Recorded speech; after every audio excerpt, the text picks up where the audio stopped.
TMC की 42 उम्मीदवारों का ऐलान हो गया है। आसनसोल से शत्रुघ्न सिन्हा को टिकट दिया गया है। बड़वान दुर्गापुर से कीर्ति आजाद को टिकट दिया गया है। बहरामपुर से यूसुफ पठान को टिकट दिया है। आपको बता दें कि डायमंड हार्बर से अभिषेक बनर्जी उम्मीदवार बनाए गए हैं। बालूघाट से बिप्लब मित्रा को टिकट दिया गया है। मालदा साउथ से शाहनवाज को टिकट दिया गया है। मालदा उत्तर से प्रसून बनर्जी को टिकट दिया गया है। यह हम जानकारी इस वक्त आप तक पहुंचा रहे हैं। आपको बता दें कि टीएमसी ने अपने उम्मीदवारों का ऐलान किया। 42 उम्मीदवारों का ऐलान कर दिया है।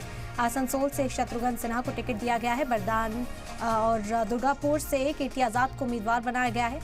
बहरामपुर से यूसुफ पठान को टिकट दिया है। डायमंड हार्बर से अभिषेक बनर्जी को उम्मीदवार बनाया है। बालूरघाट से बिप्लब मित्रा को टिकट दिया गया है। मालदा साउथ से शाहनवाज को टिकट मिला है। मालदा उत्तर से प्रसून बनर्जी को टिकट दिया गया। तो टीएमसी ने अपने उम्मीदवारों का ऐलान कर दिया है।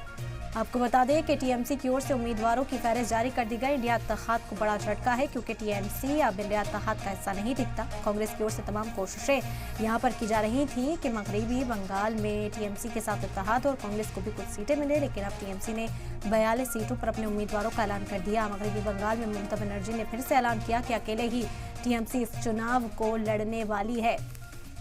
तो 42 उम्मीदवारों का ऐलान किया है। आसनसोल से शत्रुघ्न सिन्हा को टिकट दिया गया है।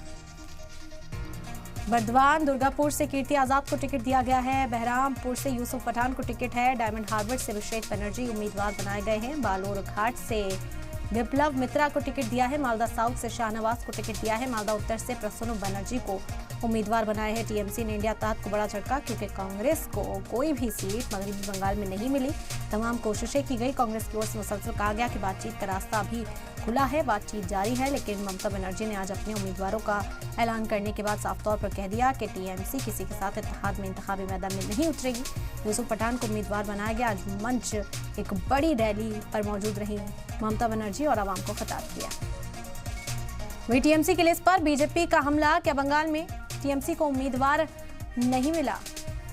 कीर्ति आजाद कौन से बंगाली हैं? यूसुफ पठान कौन से बंगाली हैं? टीएमसी को क्या बंगाली मुस्लिम नहीं मिले? बंगालियों पर भरोसा नहीं है। बीजेपी ने निशाना साधा है टीएमसी पर। कीर्ति आजाद को उम्मीदवार बनाने को लेकर सवाल किया कि क्या बंगाली मुसलमान मौजूद नहीं? कीर्ति आजाद कौन सी बंगाली हैं जिन्हें टिकट दिया गया है? तो बंगाल में टीएमसी ने उम्मीदवारों का ऐलान किया और उसके बाद बीजेपी यहां हमलावर नजर आई है। बता दें कि बीजेपी ने निशाना साधते हुए बड़ा सवाल किया कि क्या बंगाल के अंदर मुस्लिम बंगाली मौजूद नहीं है? क्या बंगाली उम्मीदवार सलाहियत नहीं रखते कि उन्हें इंतखाबी मैदान में उतारा जाए? कि कीर्ति आजाद को टिकट दिया गया, यूसुफ पठान को टीएमसी ने उम्मीदवार बनाए हैं।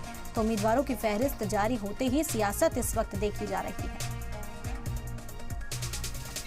जब तृणमूल कांग्रेस का लिस्ट निकला उसके आधा घंटा पहले ही भतीजा वहाँ पे बड़ा बड़ा डायलॉग मार रहा था। बांग्ला बंगाली को लेके बीजेपी एंटी बंगाली है, ये सब डायलॉगबाजी चल रहा था। अब जब कैंडिडेट निकला देखा गया कि बाहर से लोगों को ला रहे हैं। कीर्ति आजाद कौन सा बंगाली है मुझे पता नहीं। यूसुफ पठान कौन सा बंगाली है मुझे पता नहीं।